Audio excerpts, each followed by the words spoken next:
วัสดีเพื่อนๆทั้ง714คนนะครับตอนนี้เวลา6:30น.มีคนถามว่าฝนตกหรือยังดูท้องฟ้า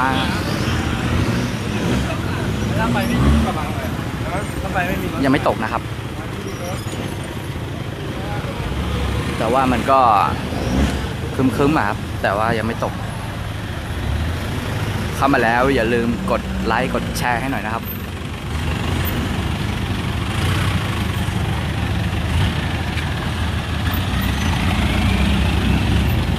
เจอหมีครับหมี2 ตัวครับ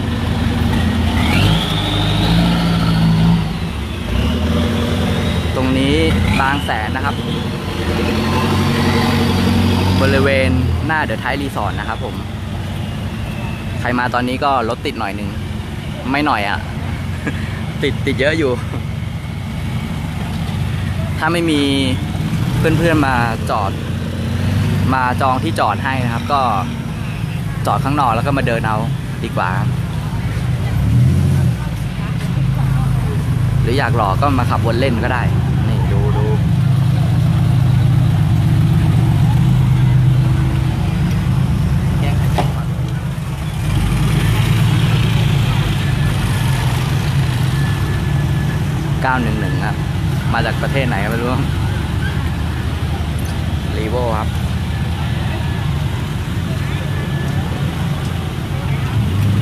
แม่หันไปทางไหนก็เจอแต่รถซิ่งเว้ยวันนี้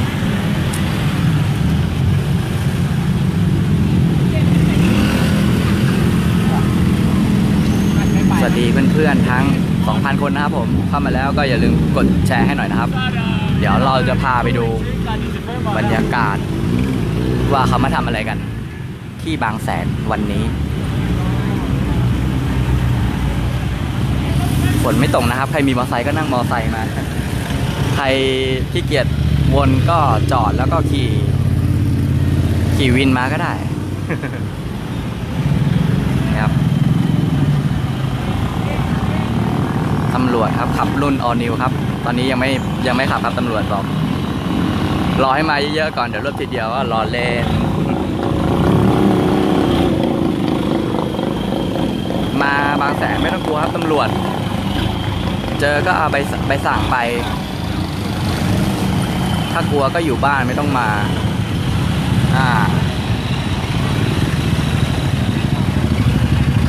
เราไปดูครับบริเวณหน้าเดอะไทป์นะครับ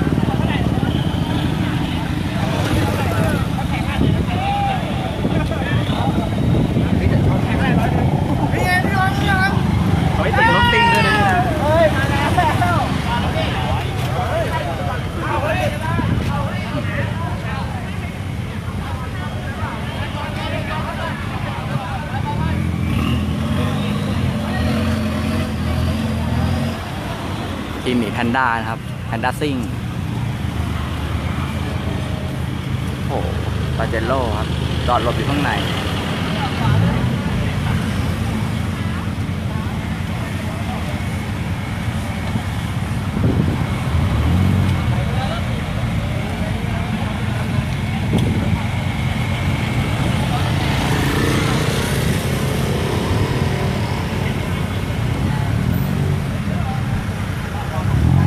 นี่ครับกำลังเดินไปหน้าเดอะไทป์รอแป๊บหนึ่ง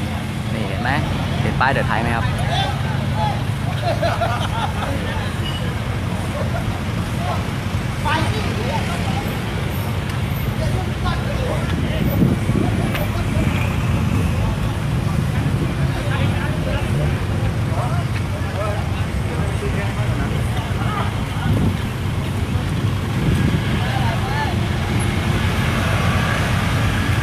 แพนด้าซิ่งเข้ามากันทุกปีครับ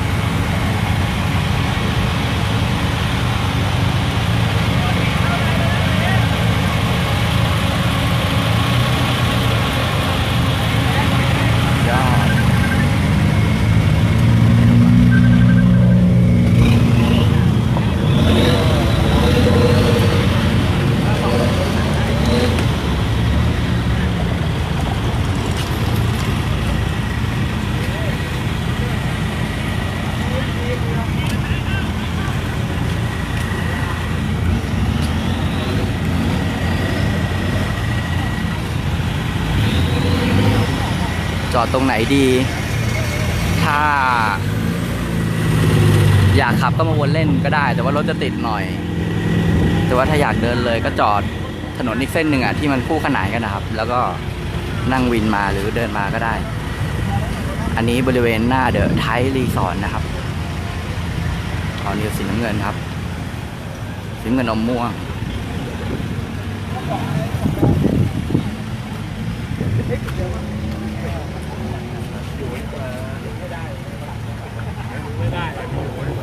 ยังอยู่ครับ Fortuner คันนี้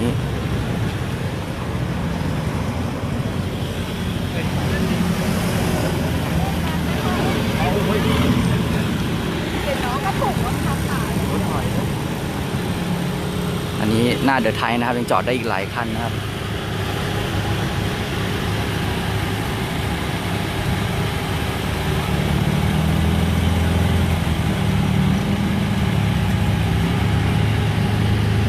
ที่จอดมีน่าจะมีแหละครับ ก็ลองวนดูเรื่อยๆนะครับขับมาแบบเมี่ยม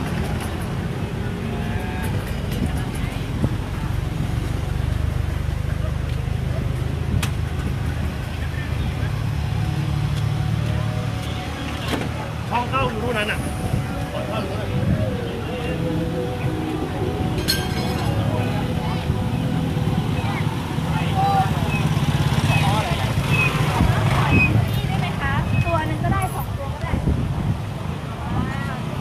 อันนี้หน้าเดอะไทยนะครับ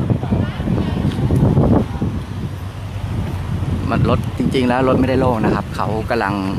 จอดรถขวางถนนกำลังถอยเข้าที่จอดกันอยู่ตรงนี้มันก็เลยเหมือนรถไม่มีแต่จริงๆแล้วรถติดนะครับ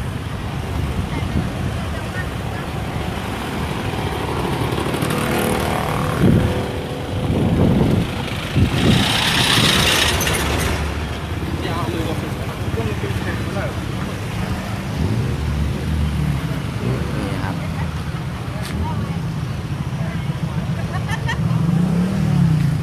8 ริ้วตกแต่บางแสนไม่ตกนะครับตอนนี้เห็นไหมนี่ใครๆเขาก็มาบางแสนกันนะมาทั้งนั้นด่านไม่ต้องกลัวครับโชคร้ายก็เจอโชคไม่ดีก็ผ่านตลอดแต่คิดว่าวันนี้เขาคงปล่อยให้วันหนึ่งแต่น่าจะมาไล่เหมือนทุกปีอะเที่ยงคืนเขาก็คงมาไล่มั้งปีที่แล้วจำได้ว่าเที่ยงคืนปุ๊บเขาก็มาเปิดไซเรนไล่ให้กลับบ้านเวลานั้น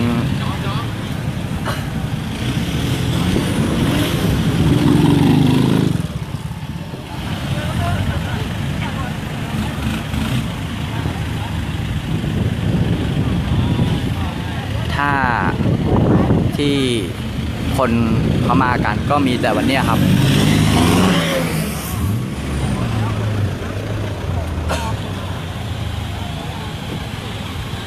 ถ้ามาพรุ่งนี้ก็จะเป็นงานรถแข่งสายเลี้ยววันนี้ก็เหมือนเป็นวันจอดมีตติ้งแต่ละขับที่ริมหาดบางแสนนะครับ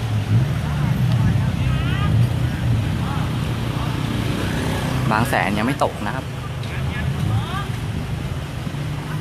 สวัสดีเพื่อนๆที่เข้ามาแล้ว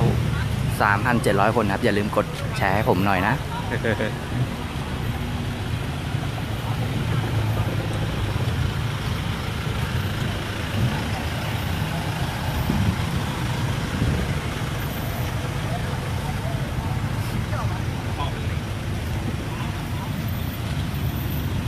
บางแสนครับบางแสน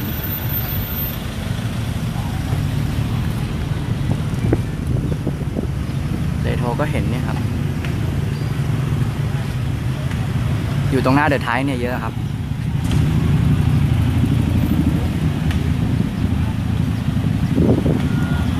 มาจากพัทยาล้อหมุน2 ทุ่มเดินทางปลอดภัยครับ แต่รถจะติดหน่อยนะครับ ถ้าไม่มีเพื่อนมาจองที่จอดก็วนไปเรื่อยๆครับเดี๋ยวก็เจอ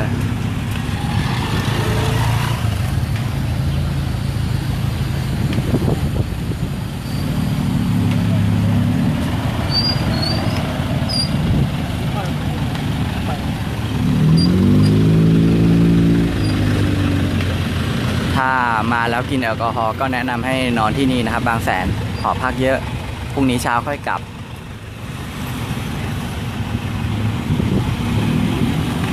นะ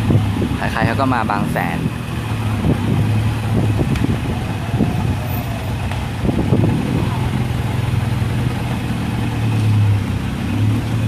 อันนี้หน้าเดอะไทยเดี๋ยวเราเดินไปดูอีกที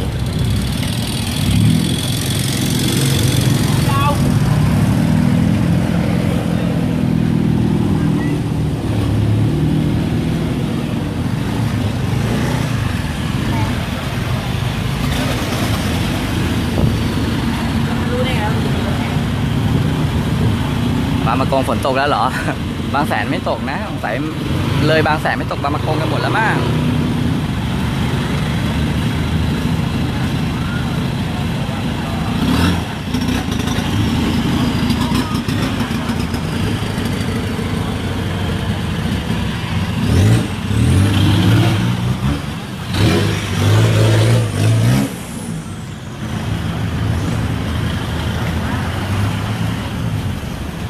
นี่นะครับถนนเส้นนี้ที่ถ้าออกมอเตอร์เวย์นะครับ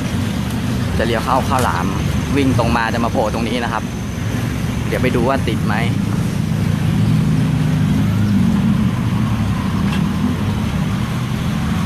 โอ้ติดครับ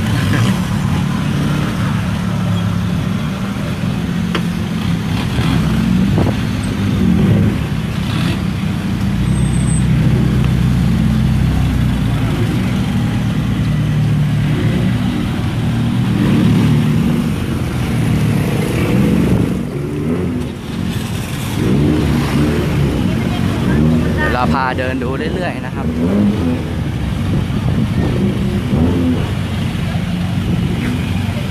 อันนี้เขายังไม่รีบกลับคันนี้เขายังไม่ได้กลับครับเขาเพิ่งมากันครับเนี่ยครับนี่นะครับถ้ามาจากถนนข้าวหลามนะครับสุดที่หาดบางแสนนี่นะครับรถมันก็จะติดหน่อยครับแทบจะไม่ขยับนะครับบางแสนตอนนี้ยังไม่ตกนะครับเดินดู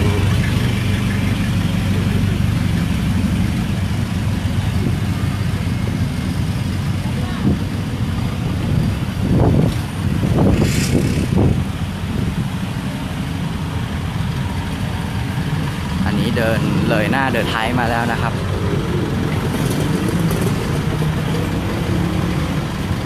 เรามาเจอรถเอ็มธนูทองครับ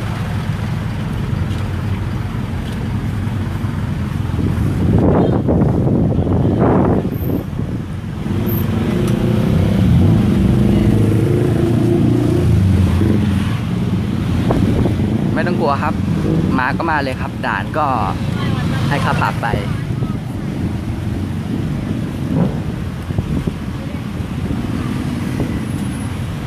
เราก็ขับเงียบๆอย่าไปแซดอย่าไปปิดถนนแล้วกันครับ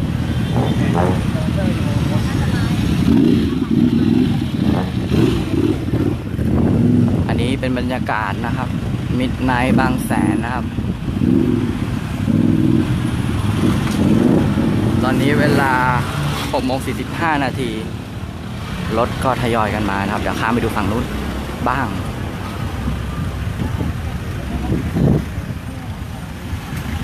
นี่ครับโอ้สุดยอดครับ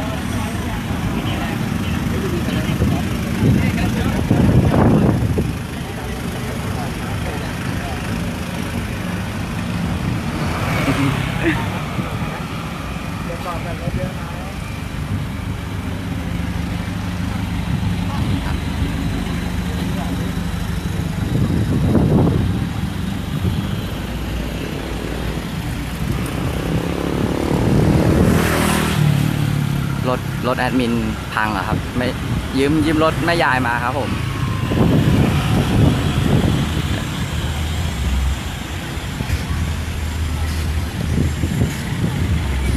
นี่ครับขึ้นสไลด์มาเลยนะครับไม่รู้คืนนี้ไปลั่นที่ไหนกันอันนี้ไม่ทราบเหมือนกันนะครับถ่ายบรรยากาศหน่อยนี่ครับอันนี้คือว่าถ้ามาจากทางเขาสามมุกนะครับท้ายแถวมันอยู่แค่นี้เองครับ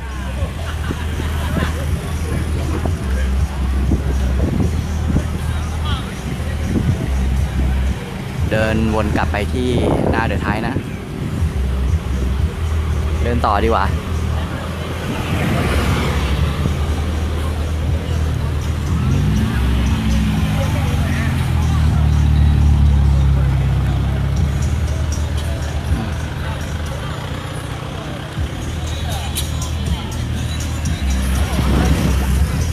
ใครยังไม่มาก็รีบมาครับ ดูจากสายตานี่ที่จอดยัง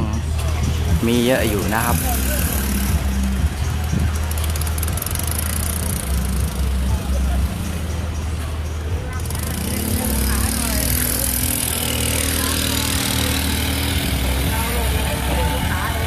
เขามาทำไมกันไม่รู้แต่เขาก็มากันนะครับ มิดไนท์บางแสนนะครับนี่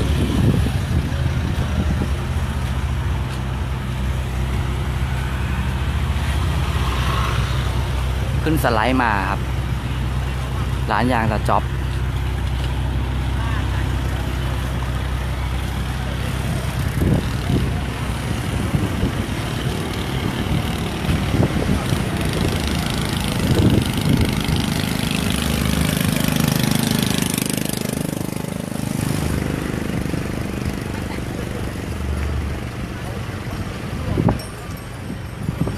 ทีม Midnight FC นะครับ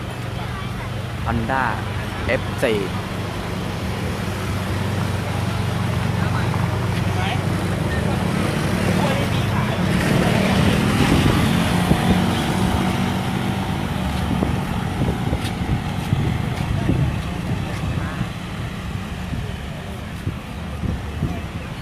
มีคนถามว่างานจัดทุกปีไหม อันนี้เขาไม่ได้จัดนะครับ เหมือนเขารู้กันว่าวันเนี้ยเป็นวันที่ต้องมาบางแสน ได้ยินไหมครับเสียงชัดไหม ภาพมีกระตุกมั่งไหมครับ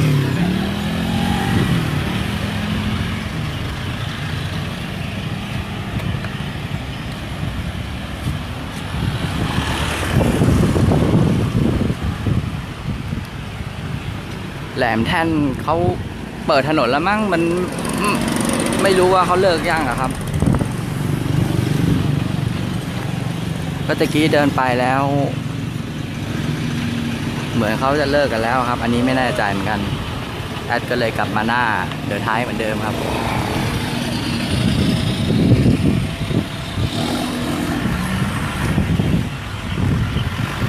ด่านเยอะไหมไม่รู้ก็เตรียมใจมาหน่อยก็ดีครับ แต่ตอนแอดมาตอนประมาณ4 โมงเย็นมันไม่มีครับตอนนี้6 โมงครึ่งครับไม่รู้ว่าพี่ๆเขาทำงานกันหรือเปล่า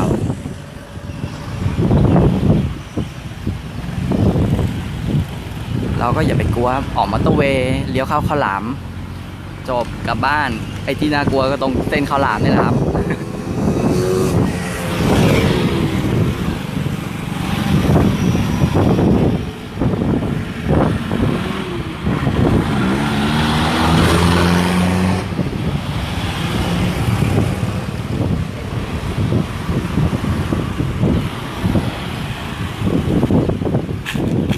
ไม่รู้เหมือนกันครับว่าเต็นท์รถแข่งเขาอยู่ตรงไหนครับ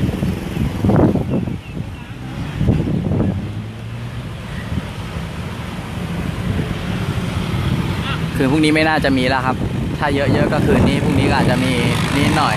แต่สู้คืนนี้ไม่ได้ครับถนนข้าวหลามตัวดีครับใช่ นี่แหละถนนนี่แหละชอบเลยตัวดีเลยข้าวหลามหลังๆยังโล่งอยู่นะถ้าใครยังไม่มาก็มาเลยเนี่ยหลังๆยังโล่งอยู่เดินแบบนี้ก็ได้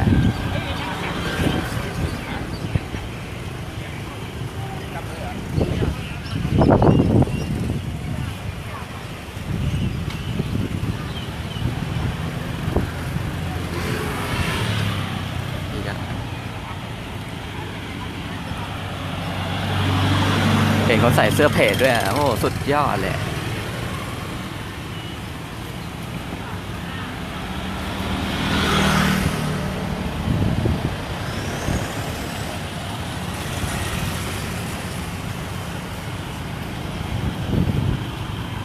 เราพามาดูตั้งแต่หน้าเดอะไทป์จนใกล้จะถึง ผิดนักแข่งแล้วนะครับ มันจะไปว่าเขาครับ คนเรามันชอบไม่เหมือนกัน เขาพูดมามันก็ถูกครับ เราก็อย่าไปตอบโต้เขาแล้วมันก็เงียบเองครับ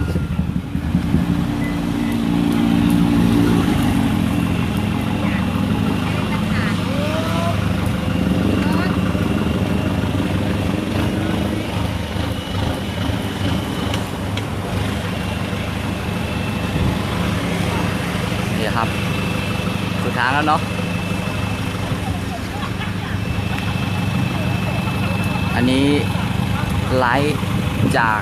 บางแสนนะครับผมวันนี้เขามาทำอะไรกันก็ไม่รู้แต่ว่าเข้ามากันเยอะมากนี้เราจะเดินกลับไปหน้าเดอะไทยอีกรอบนะครับผม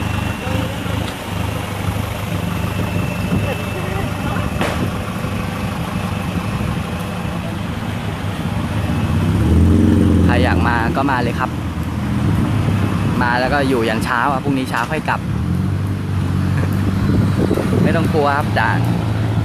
ได้ข่าวว่าจะมีปิดกล่องจริงไหมแล้วเรามาจอดเฉยๆก็จะปิดกล่องทำไมอะครับ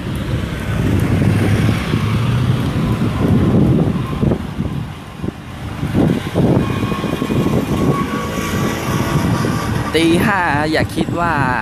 พี่เขาจะไม่ตั้งด่านนะครับตีห้า6 โมง 7 โมงเนี่ยพอดีเลยข้ามไปอีกฝั่งได้ครับเดี๋ยวแป๊บนึงครับ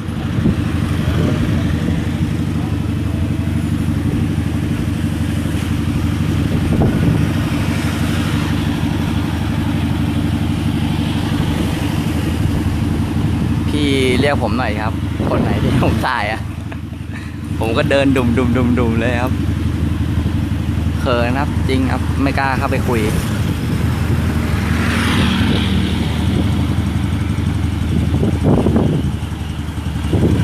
ถ้าจัดทุกปีไหมก็จัดทุกปีนะปีที่แล้วก็มีมานะเห็นไหมที่เขาแชร์กันในเฟซนะครับว่าบางแสนดินแดนรถสิ้นทำอะไรก่อน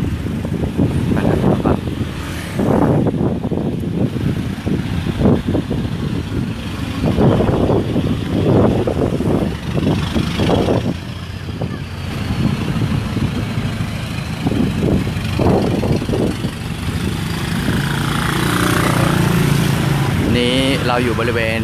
โรงแรมบางแสนเฮอริเทจนะครับนี่เดินกลับมาแล้วดูนี่เชฟ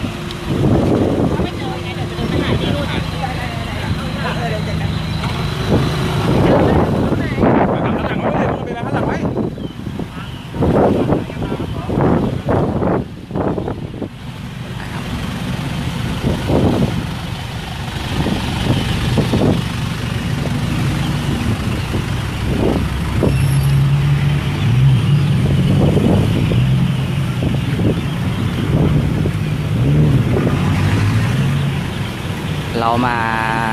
จอดคุยกันนะครับเราไม่ได้มาปิดถนนเล่นกันใครมาก็ขับเบาๆนะครับเพื่อนๆจะได้ไม่เดือดร้อนกัน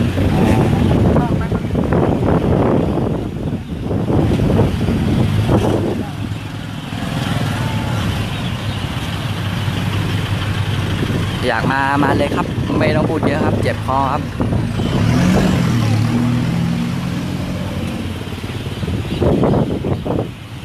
ที่นี่บางแสนครับดินแดนรถซิ่งครับ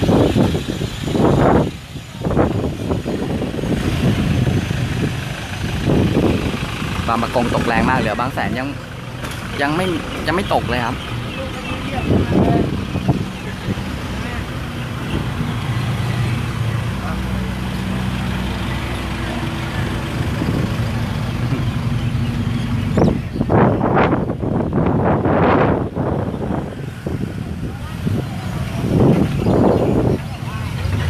ถ้า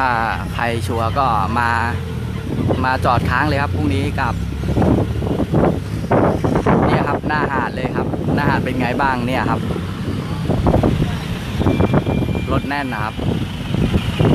ดูทำไมล่ะหน้าแอดเนี่ยมืดแล้วมองไม่เห็น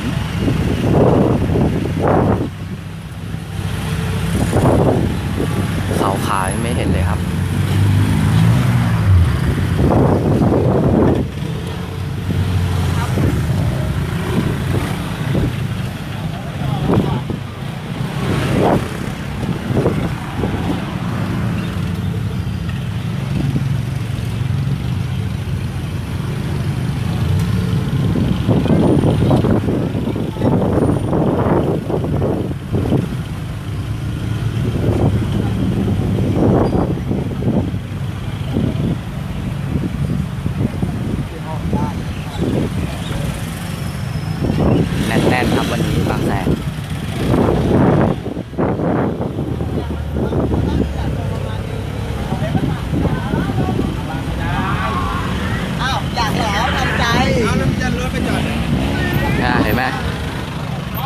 ต้องทำใจพี่เขายังบอกเลยครับ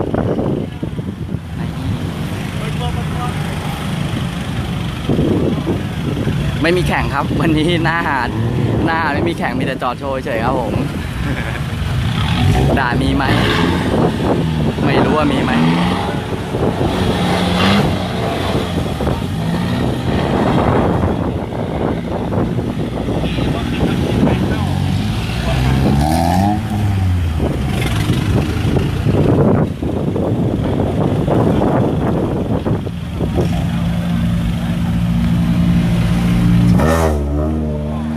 เห็นเมื่อกี้มีใครอยากดูฟอร์ดดีแม็กเก่านะครับดีลาฟ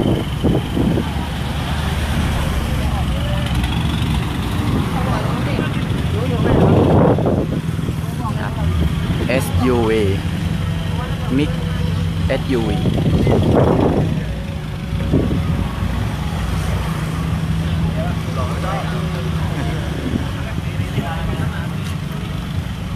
จ้าเพื่อนน้อยแต่100%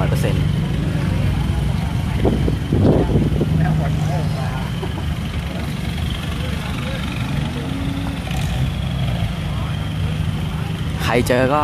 ทักได้นะครับ ใส่เสื้อสีดำ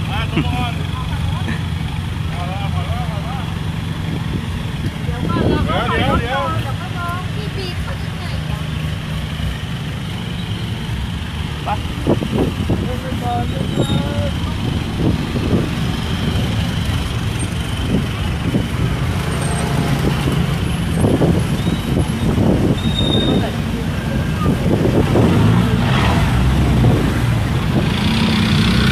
ตอนนี้เดินกลับมาหน้าเดอะไทยแล้วครับผม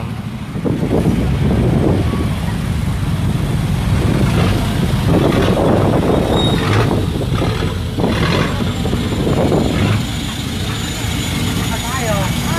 ของเอ็มธนูทองอ่ะเนี่ยนะ เอ็มธนูทองครับ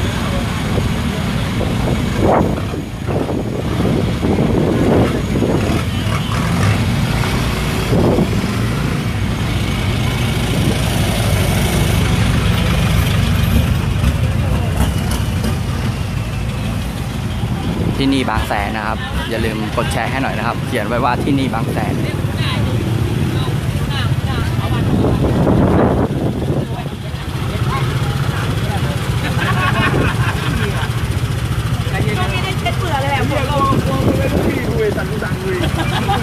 หกปากด้วยดูนี่แหกปากเฉย ไอ้ที่ทำแหลกแล้วแบบ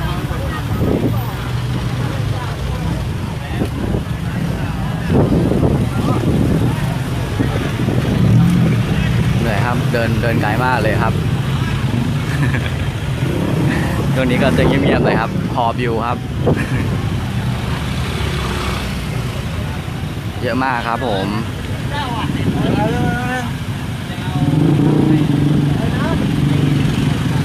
นี่ครับถ้าใครวิ่งมอเตอร์เวย์มานะครับ แล้วออกถนนเข้าหลามนะครับ มันจะมาตรงเนี้ยครับ ให้เลี้ยวไปทางอื่นอย่ามาเข้าเส้นทางนี้นะครับ ก่อนจะถึงพอมาถึงแยกก่อนที่จะถึงเข้าหาดอ่ะ นี่นะครับ หน้าเดอะไทยรีสอร์ท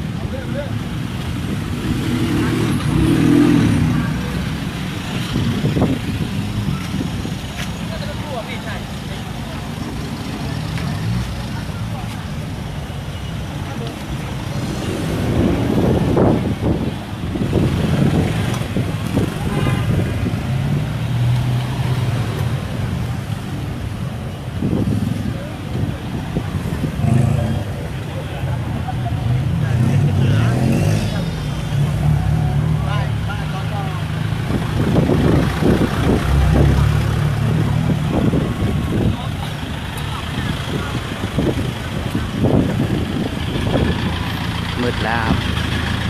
ฝั่งนู้นจะเป็นที่จอดรถเล็กโทครับ เข้าโกคาร์ทมาขับด้วยครับ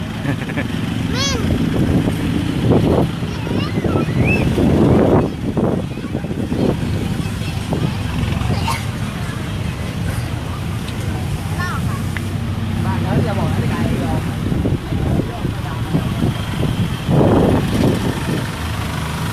ริ่มมืดแล้วมันก็เริ่มมองไม่เห็นแล้วครับ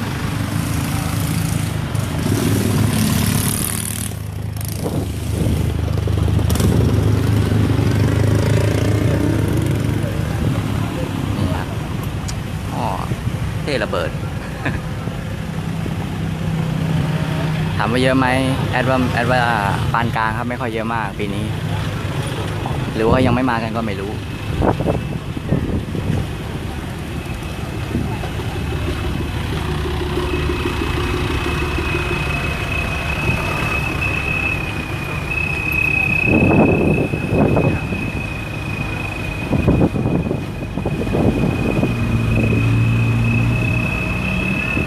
อันนี้เป็นบริเวณหน้าเดอะไทยนะครับ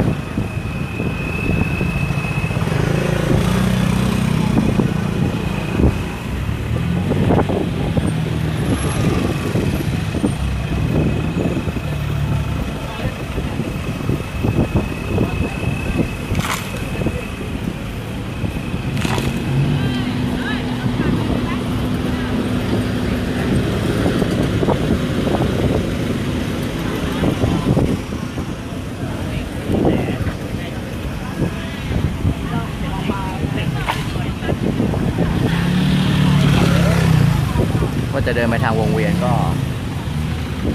ลองดูไหม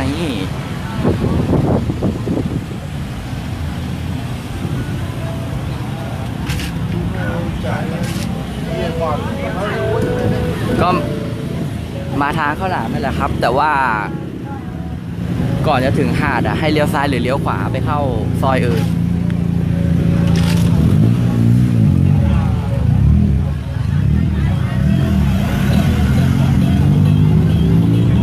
ไม่เข้าทางวงเวียนก็มันก็ติดยาวอยู่ครับ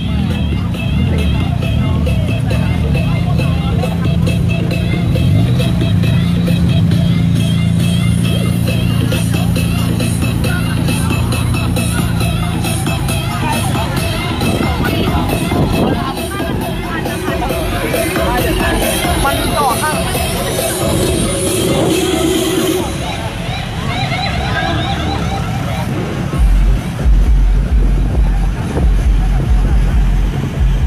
สวัสดีเบียร์มอนเตอร์นะครับ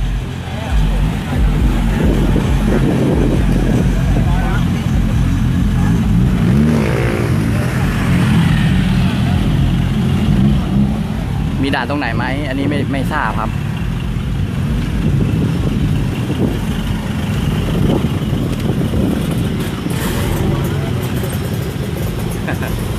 ปวดขาไม่ปวดครับ ใครสงสารก็กดแชร์หน่อยนะครับ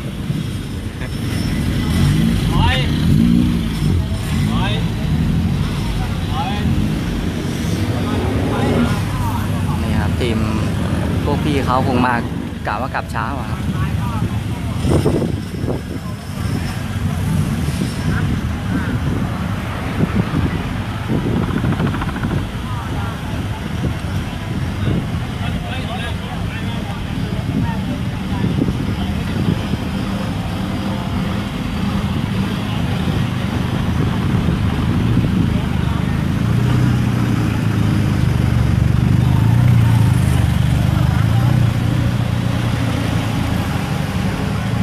ที่นี่บางแสนนะครับ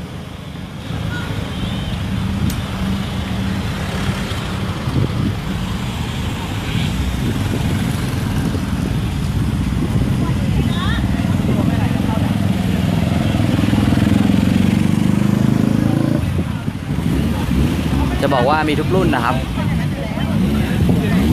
ตลอดบ้านใหม่ด้วยเลยเลี้ยวเลย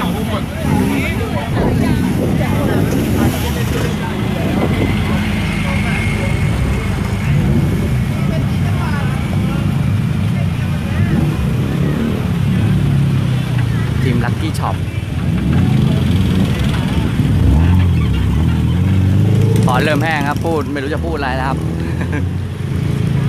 นี่ครับก็เห็นมีคนทยอยกันมาเรื่อยๆนะครับเหยียบคลัตช์กันขาโป่งน่องโป่งครับใครเกียร์ออโต้ก็สบายหน่อย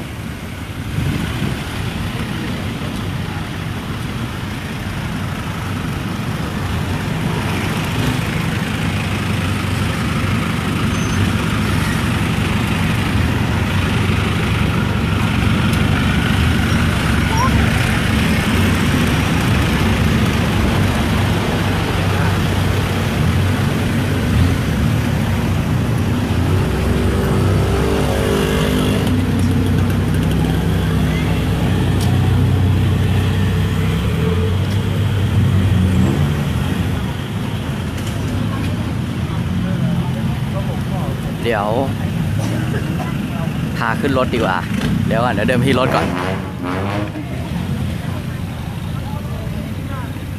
เนี่ยข้าวซอยเนี่ยโล่งเลยครับ ซอยศูนย์เทศกิจเมืองแสนสุข ถามว่ามายังไงซอยนี้ถ้าเรามาจากถนนข้าวหลามเนาะวิ่งมามันจะมีวิ่งมาจนก่อนถึงถนนเลียบหาดให้เราเลี้ยวซ้ายเสร็จแล้วก็ซอยแรกเลยซอยนี้จะไม่ค่อยมีรถจะโล่งหน่อย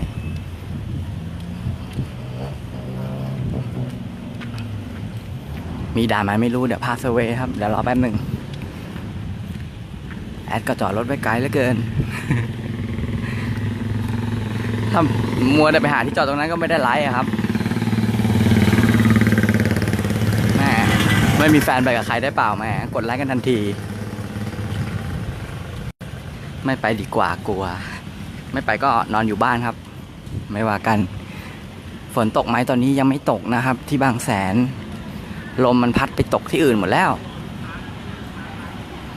เดี๋ยวนี้กำลังเดินไปที่รถนะครับเดี๋ยวจะพาวนดูรอบนึงสำหรับคนที่ถามว่ามีด่านไหม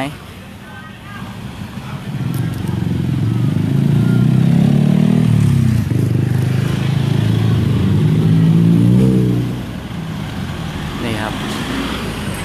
รถก็ทยอยกันมานะครับ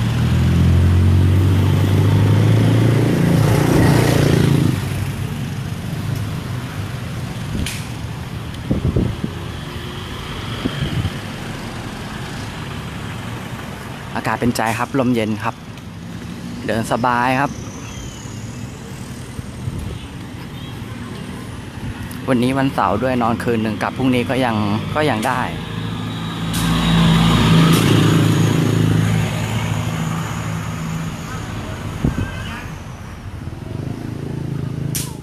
สวัสดีเพื่อนๆทั้ง 2,700 นะครับ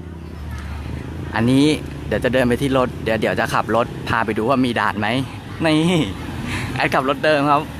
รถแต่งพังครับ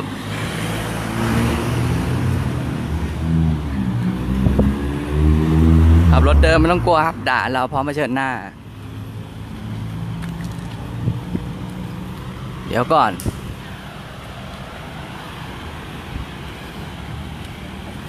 รถเยอะไหม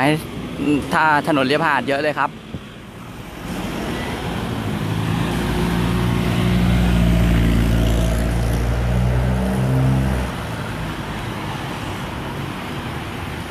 นี่ครับใครไม่อยากรถติดก็มาทางนี้ครับศูนย์เทศกิจเทศบาลแสนสุขเนี่ยครับเดี๋ยวซอยเนี่ยครับรถไม่ติดครับ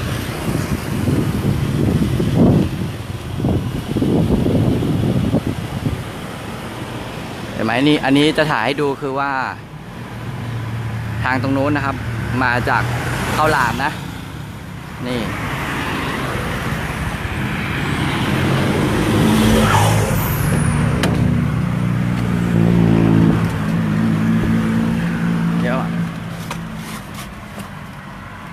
เดี๋ยวจะพาไปดูนะครับว่ามีด่านไหม สุดยอดไหมสตาร์ทรถแป๊บนึงครับขึ้นรถแล้วครับรถไม่หารถอยู่ดีครับผม วันนี้แอดขับ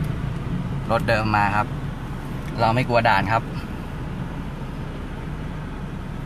ปิดจองเลยวะ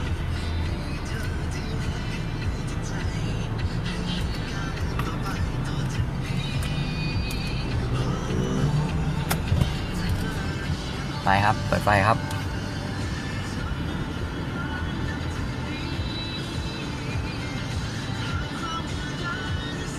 โอเคนะเพื่อนๆนะครับอันนี้อย่าเพิ่งออกไปไหนกันนะครับเราจะพาไปดูว่ามีด่านไหมไม่ เหมือนจะดีแล้วพาไปดูว่ามีด่านไหมแล้วอันนี้เราย้อนกลับไปทางเลียบหาดแล้วจะวนไปทางวงเวียนนะครับ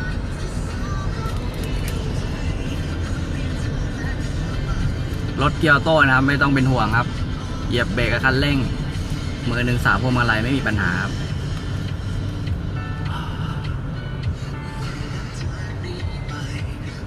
ไปทางไหนรถไม่ติดมอเตอร์เวย์ออกข้าวหลามครับ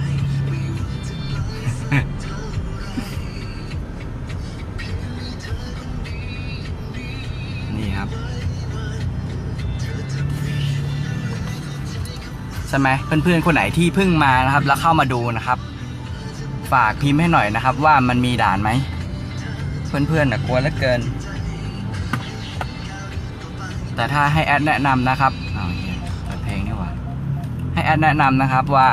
มาก็มาหาที่พักที่บางแสนเนี่ยครับแล้วก็เดินไปทั้งคืนเช้าค่อยกลับนั่นแหละครับเจอด่านตอนเช้าอีก ซวย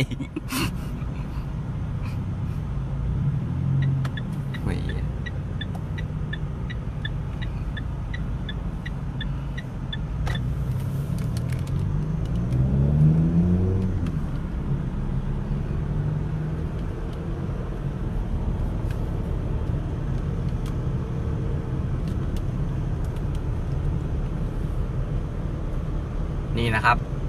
อันนี้คือฝั่งตรงข้ามที่รถติดนั่นคือว่าถ้าเรามาทางวงเวียนบางแสนนะครับนี่นะครับก็จะติดยาวหน่อยนะครับนี่ครับทางวงเวียนบางแสนนะครับเดี๋ยว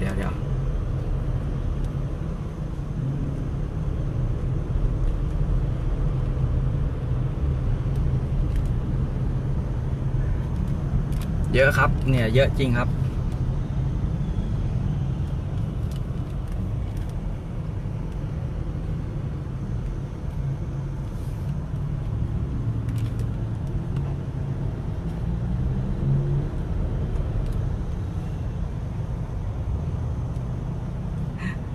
มีคนพิมพ์มาว่า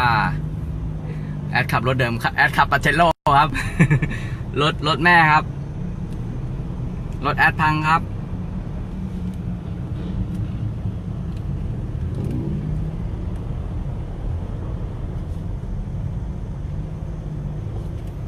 ที่นี่บางแสนนะครับผมสำหรับเพื่อนๆที่เพิ่งเข้ามานะครับถามว่าตรงนี้คือทางไหนข้างหน้าคือวงเวียนนะครับผมฝั่งที่เห็นรถติดคือจะวิ่งไปเขาสามมุกนะครับผมแอด2 เกียร์ไม่ได้ครับแอดเป็นเกียร์ออโต้ครับผม นี่ครับ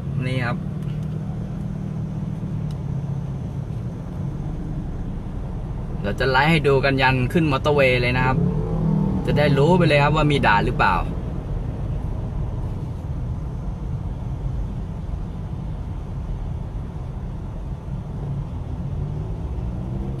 แอดไม่ได้กลัวครับรถแอดพังเฉยๆนี่ ตำรวจแล้วครับแอดยื่นใบสั่งให้ยื่นใบขับขี่ให้เรื่องเงียบครับเราอย่าไปทะเลาะกับเขาครับเราก็บอกเขาพี่ครับช่วยๆกันครับผม อยากเห็นหน้าแอด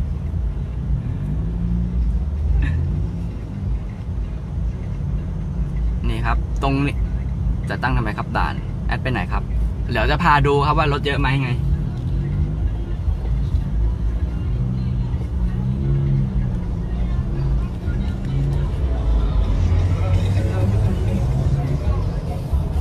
นี่ครับถ้ามาจากวงเวียนนะครับเข้าทางกาแล็กซี่มาทางวงเวียนนี่ครับติดเนิบครับนี่ครับนี่คือวงเวียนบางแสนนะครับผมนี่ครับมากาแล็กซี่มาทางวงเวียนน่องโป่งครับ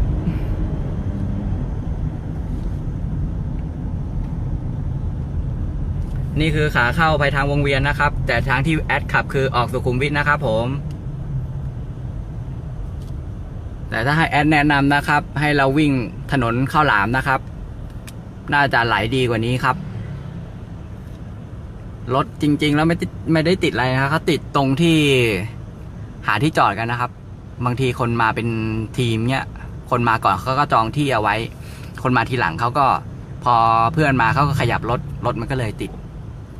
บวกกับรถที่มันออกมาจากซอยเนี่ยครับก็มาแย่งทางกันก็เลยติด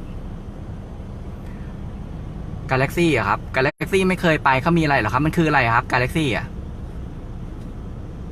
ไม่เคยไปเลยไม่รู้จักเลยกาแล็กซี่เมื่อวานตำรวจพูดมาคืนนี้มี6 ด่านครับผม 6 ด่านก็จอดนอนครับแอดกลับมาทางข้าวหลามด้วยนะครับว่า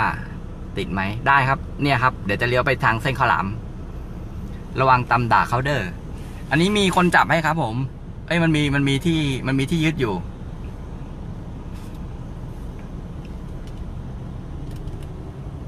เยอะครับ เยอะมากครับ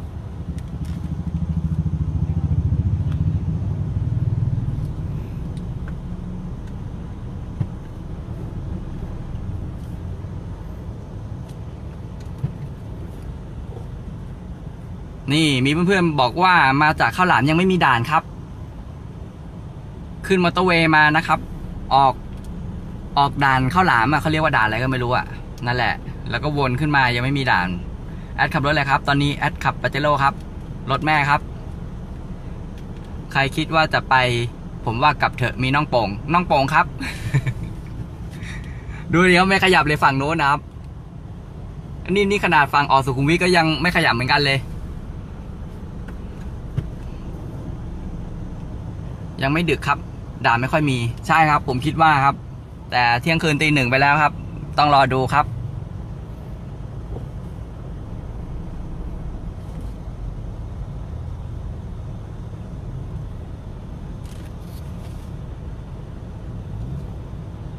มีเพื่อนบอกว่าข้าวหลามโป่งครับฝนตกไหมฝนยังไม่ตกครับใช่มีด่านจะกลัวทำไมรถเราถูกสักอย่างครับผมใบสั่งก็มีก็ให้พี่เขาไปครับอยู่ได้7 วัน มีปิดกล่องเกิดอะไรขึ้นไหมเราไม่ได้มาแซนนี่ครับเรามาจอดเฉยๆนี่ที่เท่าที่เดินดูเมื่อกี้ก็ไม่เห็นมีใครเขาเร่งควันดำเลยนะครับเขาก็มาแล้วก็มาจอดแล้วก็มาคุยกันเดินดูรถกันอันนี้จะพาไปทางข้าวหลามนะครับ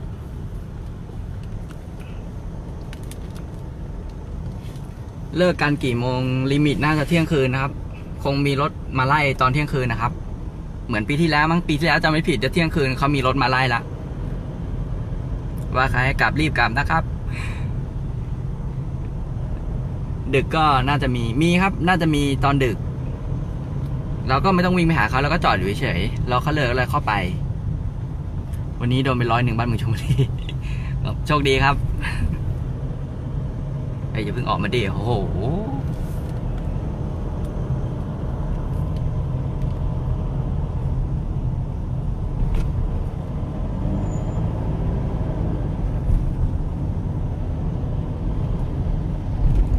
นี่นะครับ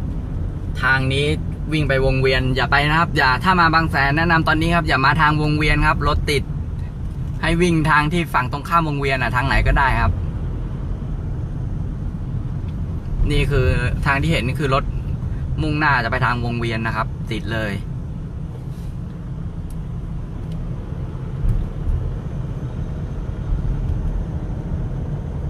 ขนาดแอดยังเอารถเดิมก็รถพังนะครับก็เลยยืมรถเข้ามาครับถ้ารถแอดไม่พังก็เอามาครับรถแอดพังครับผมเครื่องพังข้อขาดแรงไปหน่อย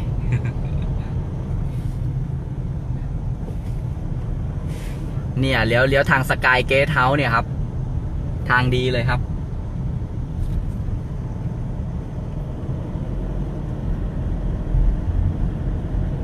จริงๆถ้าไม่คิดอะไรมากนะครับไม่อยากไปตะลุยอะไรอยากจะมาเดินดูก็เอารถเนี่ยมาจอดเส้นเนี้ยแล้วเราก็เดินไปริมหาดแบบแอดเมื่อกี้โอ้เดินอย่างไกลเลยครับ เดี๋ยวเราจะพาไปดูเส้นข้าวหลามนะครับนี่ว่ามีด่านไหม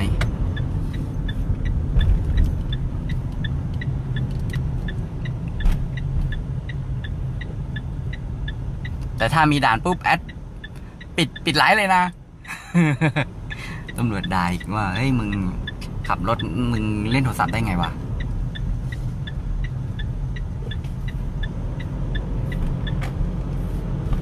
ตะกี้นะครับถ้าเราตรงไปมันก็จะไปเจอแหลมแท่น นะอันเนี้ยเส้นข้าวหลามแล้วนะครับนี่แล้วเราจะวิ่งเฮียใครวะ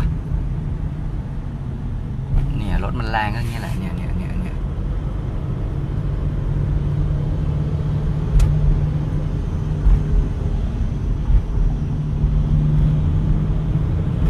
ปาเจโร่ดันตูดเลยครับ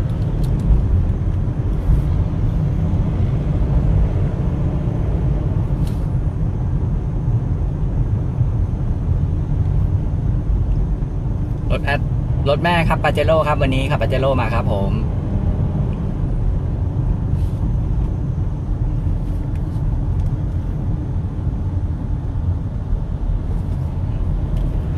รถเดิมๆไม่จับครับถ้าเราไม่เมา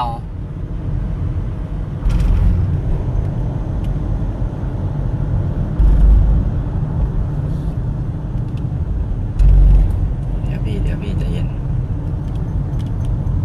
นี่ครับ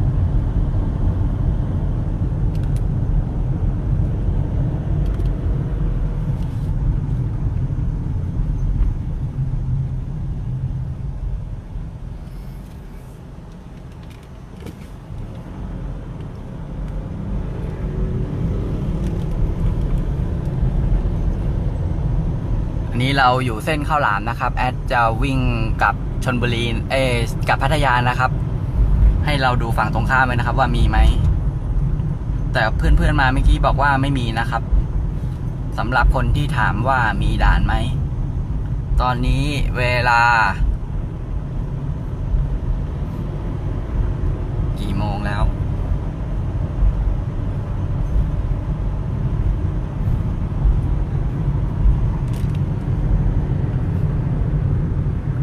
1:30นะครับไม่มีด่านนะครับ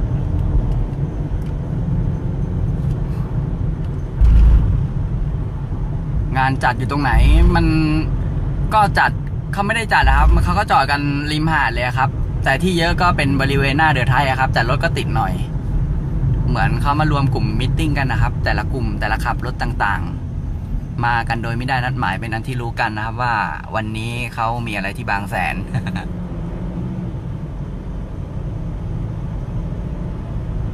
อยากมาสัมผัสบรรยากาศก็มาได้ครับมันก็เฮฮากันไปสำหรับคนที่ทำงานก็ขอให้ตั้งใจทำงานนะครับเดี๋ยวแอดมาดูแทน นี่นะครับ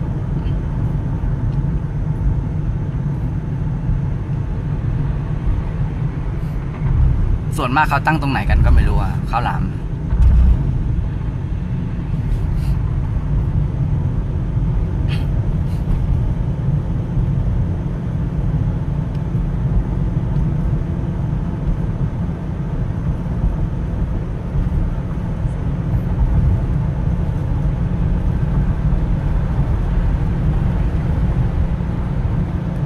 บางแสนไม่ตกครับรถเยอะครับเริ่มมากันแล้วครับถ้าเข้ามาทางวงเวียนรถติดแน่นอนครับถ้าใครจะมาตะกี้ให้มาทางเส้นข้าวหลามรถโล่งกว่าเยอะเลยครับอย่าวิ่งไปทางวงเวียนครับรถติด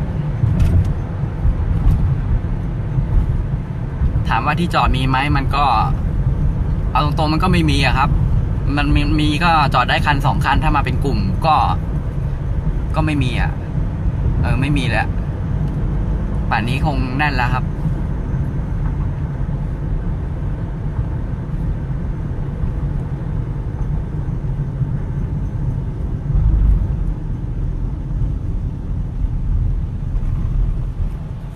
เนี่ยครับจบไลฟ์แค่นี้ดีกว่าไม่ไหวแล้วเมื่อยโอเคนะครับข้าวหลามไม่มีด่านนะครับจากสุขุมวิทถึงริมหาดบางแสนไม่มีด่านครับคอนเฟิร์มปิดดีครับ